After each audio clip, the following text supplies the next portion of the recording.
Ang mga nangungunang laro sa mobile phone ngayon sa Pilipinas at patuloy na tumataas pa.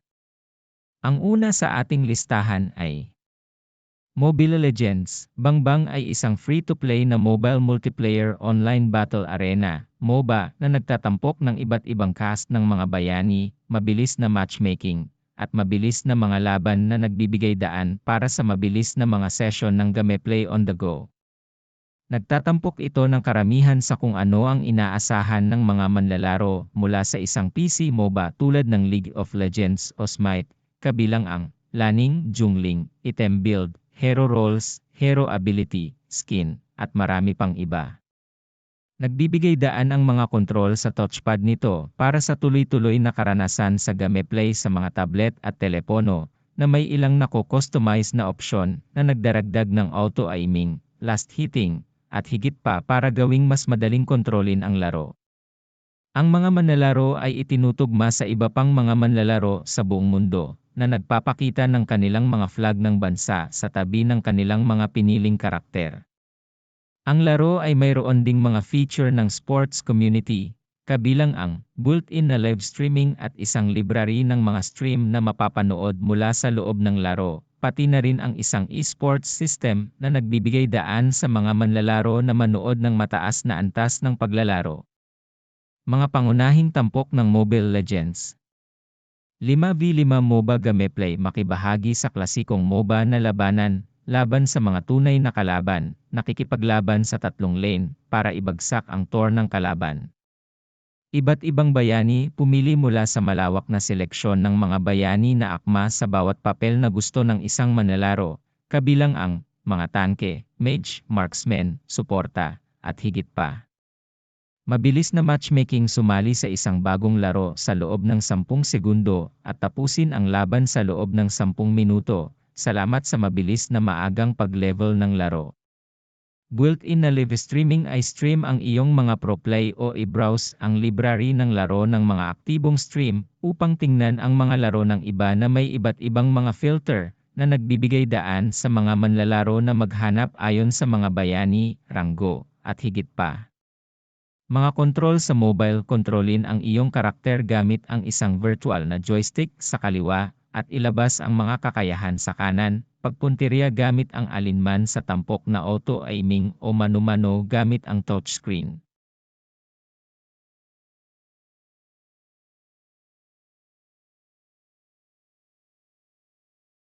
Ang Roblox ay isang online game platform at sistema ng paglikha ng laro na binuo ng Roblox Corporation na nagbibigay daan sa mga user na magprograma ng mga laro at maglaro ng mga larong nilikha ng ibang mga user.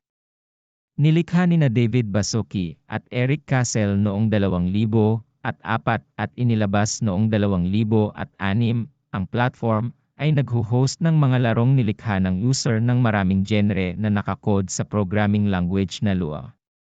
Para sa karamihan ng kasaysayan ng Roblox, ito ay medyo maliit, kapwa bilang isang platform at bilang isang kumpanya. Nagsimulang lumaki ng mabilis ang Roblox sa ikalawang kalahati ng 2010s, at ang paglago na ito ay pinabilis ng pandemya ng COVID-19. Ang Roblox ay libre upang i-play, na may mga in-game na pagbili na magagamit sa pamamagitan ng isang virtual na pera na tinatawag na Robux. Noong Agosto 2020, ang Roblox ay mayroong mahigit 164 milyong buwanang aktibong user, kabilang ang higit sa kalahati ng lahat ng mga batang Amerikanong wala pang 16 na.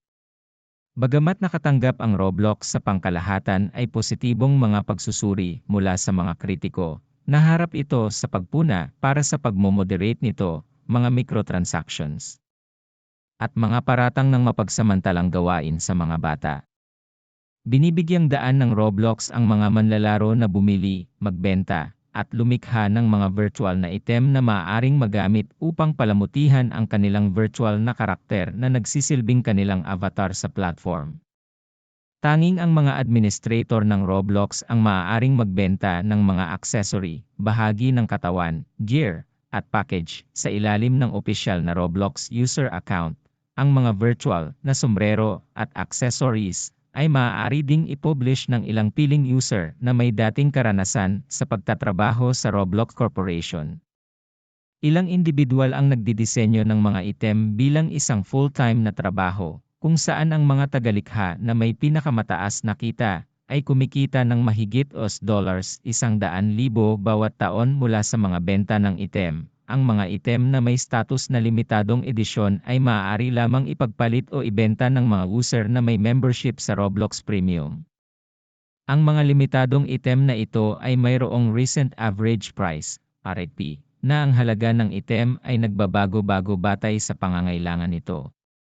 Ang pagbebenta ng mga item na ito para sa real-world na pera ay labag sa mga tuntunin ng serbisyo ng Roblox, ngunit hindi nito pinipigilan ang mga tao na gawin ito sa pamamagitan ng mga black market site at komunidad, kung saan ang mga item na ito ay madalas na ipinagpapalit para sa mga paraan ng pagbabayad gaya ng cryptocurrency o kung minsan ay PayPal.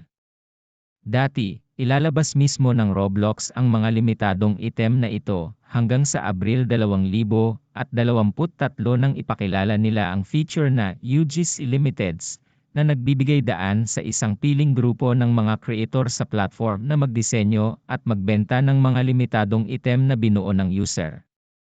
Ang mga limitasyon ng UGC na ito ay hindi maaaring ipagpalit ngunit, gayunpaman, maaaring muling ibenta pagkatapos ng 30 araw na panahon ng pagpigil.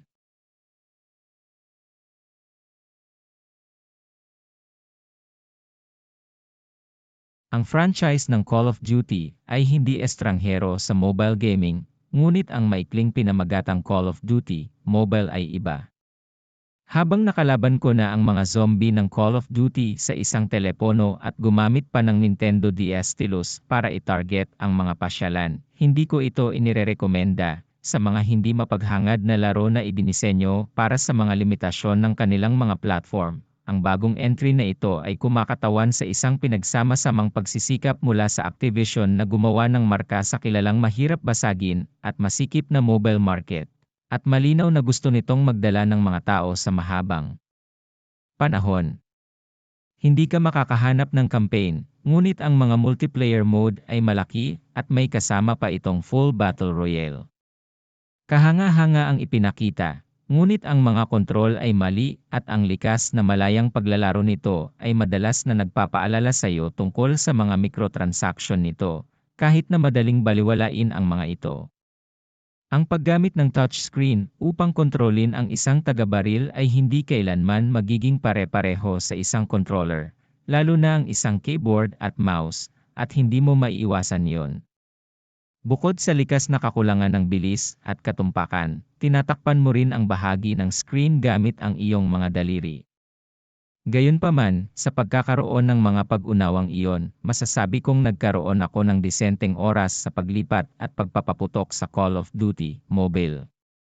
Ang paggalaw ay maaaring medyo hindi naaayon sa virtual na kaliwang control stick, ngunit sa pangkalahatan ay okay ang pagpuntirya at pagpapaputok. Ang pagnanakaw sa isang tao at paglilinya sa reticle ay gumagana, at sa kabaligtaran na senaryo ay naitaas ko ang aking baril at nagpaputok ng mabilis at sa isang maasahang paraan. Ang mas detalyadong paggalaw, tulad ng pag-vault sa bintana, pagyuko sa likod ng takip, at paghahagis ng granada ay mas nakakalito, salamat sa density ng mga icon sa screen, ngunit ang karaniwang pagbaril ay kasya siya. Lumagpas ito sa tinatanggap kong mababang inaasahan, ngunit hindi iyon gaanong sinasabi. Ang sobrang dami ng mga icon na iyon ay marahil ang pinakamalaking hadlang sa komportableng pagkontrol sa iyong sundalo. Mayroong 20 buton na umiikot sa lahat ng oras sa karaniwang multiplayer, hindi kasama ang virtual control sticks, at higit pa sa Battle Royale. Ginagawa nitong pangit, abala, at mahirap hawakan ang interface, ngunit hindi rin ako siguradong may mas mahusay na paraan kapag hindi opsyon ang paggamit ng controller. At, kakaiba, hindi ito, sa kabila ng parehong Android at iOS na ngayon ay may kakayahang gumamit ng mga karaniwang Bluetooth controllers, tulad ng PS4 controllers o isang mas bagong Xbox One controller. Alinman sa bersyon ng Call of Duty Mobile ay opisyal na nag-aalok ng suporta na nakakalito lamang.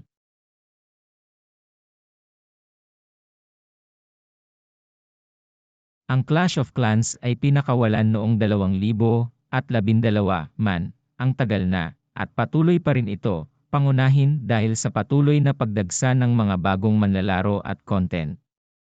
Bagamat ang mekanika ng laro ay bahagyang nagbago sa paglipas ng mga taon, ang pinagbabatayan na diskarte sa pag-publish ay nagpapakita pa rin ng pinakamahusay at pinakamasama na bahagi ng mobile gaming. Kapag na-install mo na ang laro sa iyong mobile device, sasalubungin ka ng halos walang laman na field at ilang pangunahing gusali upang makapagsimula ka. Makakakuha ka ng pangunahing bulwagan ng bayan, kwartel ng hukbo, at mga pasilidad na gumagawa ng mapagkukunan. Hinahawakan ka ng laro sa simula ng laro, na maaaring asahan kung isa sa alang-alang ang pangunahing demograpiko nito ay nasa mas bata na bahagi kaysa sa Lord's Mobile. Umiikot ang laro sa pakikipaglaban sa PvP, partikular sa mga pag-atake ng clan against clan. Ang pinagbabatayan ng mekanika ng laro ay sumusuporta sa lahat ng mga ito, at ang laro ay ginagawang malinaw iyon mula sa simula. Mas marami ka o mas mababa ang relegated sa pangangalap ng mga mapagkukunan at pagbuo ng iyong mga depensa at hukbo para sa mga paparating na laban. Ang mga unang laban na sasalihan mo ay only at medyo madali itong pagdaanan. Kailangan mo lamang bumuo ng sapat na hukbo upang madaig ang kalaban at napakakaunting mga taktika o pag-iisip na kasangkot sa proseso. Gayunpaman, habang nagpapatuloy ang laro, ang mga base ng AI ay nagsisimulang maging mas depensiba sa kalikasan at kakailanganin mo ng higit pang pagsisikap at hukbo upang matalo. Dito ka sinisipsip ng laro. Kailangan mo ng mga mapagkukunan para makagawa ng mas mahuhusay na gusali, at kailangan mo ng oras para makakuha ng mas mahuhusay na unit sa iyong hukbo.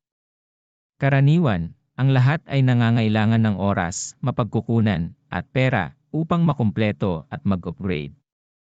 Bilang isa sa mga tanda ng genre ng mobile gaming, ang Clash of Clans ay may ganitong aspeto na halos napako. Siyempre, habang ang mga laban sa AI ay maaaring maging isang mahusay na panimula sa mga pangunahing kaalaman ng laro, ang PvP ay kung saan nagsisimula ang tunay na saya.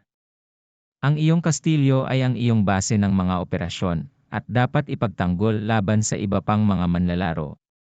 Ang laro ay magsisimula sa iyo sa isang labanan, kung saan maaari mong salakayin ang mga kastilyo ng iba pang mga manlalaro o maraid ng mga ito.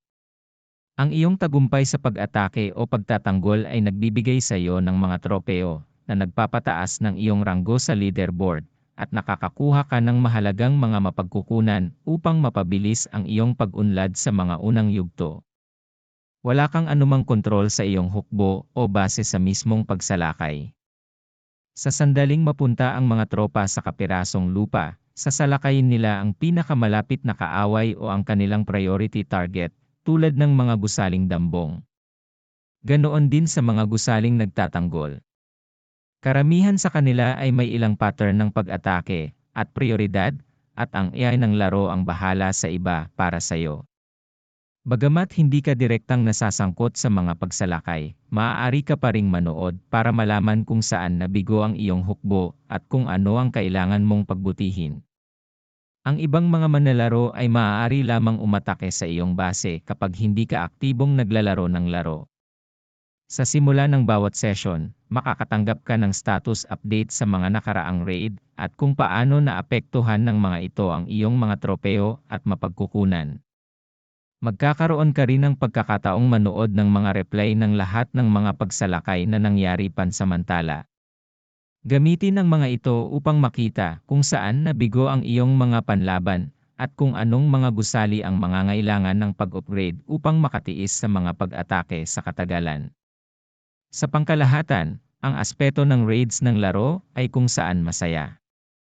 Ito ay isang patuloy na proseso ng pag-aaral ng mga bagong nakakasakit at nagtatanggol na taktika at isang karera ng armas upang makita kung sino ang maaaring bumuo ng isang mas mahusay na base. Dahil ang laro ay naging live sa loob ng ilang sandali ngayon, Karamihan sa mga manlalaro ay nag-upgrade ng kanilang mga kastilyo ng maayos, ngunit palaging may pagdagsa ng mga bagong manlalaro na mabibiktima. Ang Candy Crush Saga, libre, ay kabilang sa klase ng mga mobile na laro na tumutukoy sa casual na genre. Madaling laruin at mas madaling ma-addict, madaling maubos ng Candy Crush Saga ang lahat ng iyong oras at pera kung hahayaan mo ito. Kung gusto mo ng walang kahulugan na pagtutugma ng kulay, huwag nang tumingin pa. Getting crushed. Naglaro ka na ba ng Bejeweled? Naglaro ka na ba sa bilyon-bilyong knock-off ng Bejeweled? Tapos naglaro ka na ng Candy Crush Saga. Palitan lang ang mga hiyas ng mga candy na nakakapagpagutom at makukuha mo ang ideya. Simple lang ang play, mag-swipe lang ng 2 candy para lumipat ng posisyon, at maingat na kinakalkula ang feedback na sigurado akong mabilis na malalaman ito ng isang taong hindi pa nakakita ng smartphone sa kanilang buhay. Mayroon kang paunang natukoy na bilang ng mga galaw kung saan makakapuntos ng pinakamaraming puntos hanggat maaari. Makakakuha ka ng mga puntos sa pamamagitan ng paglinya ng hindi bababa sa 3 sa isang hilera, o hindi bababa sa 5 sa isang L ng anumang katulad na mga candy upang durog ang mga ito. Bakit mo dinudurog ang candy? Wala akong ideya. Ngunit kung gagawin mo ito ng sapat na ang antas ay nagtatapos at maririnig mo ang masayang musika, at talagang gusto ko ang masayang musika. Habang dinudurog mo ang mga candy, bumababa ang mga sariwang random na candy mula sa itaas ng screen upang punan ang puwang. Dahil dito, mahirap mag-strategize ng higit pa sa paggamit ng mga espesyal na super candies na minsan ay nilikha sa proseso ng pagdurog ng candy.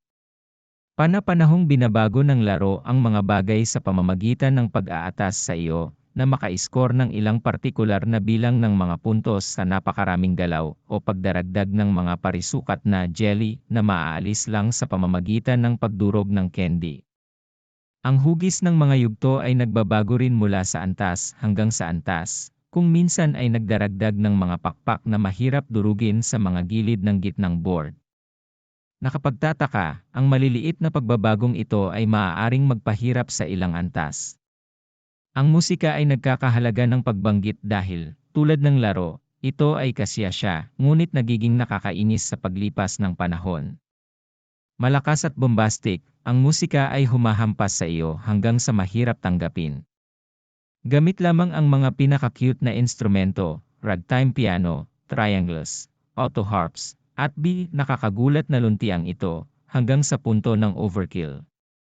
Ang dulo ng level na musika, na talagang tinatangkilik ko, ay parang isang piano, isang sitar na paulit-ulit na ibinabato sa isang chromatic na hagdanan. Aalis ka ng sumisipol.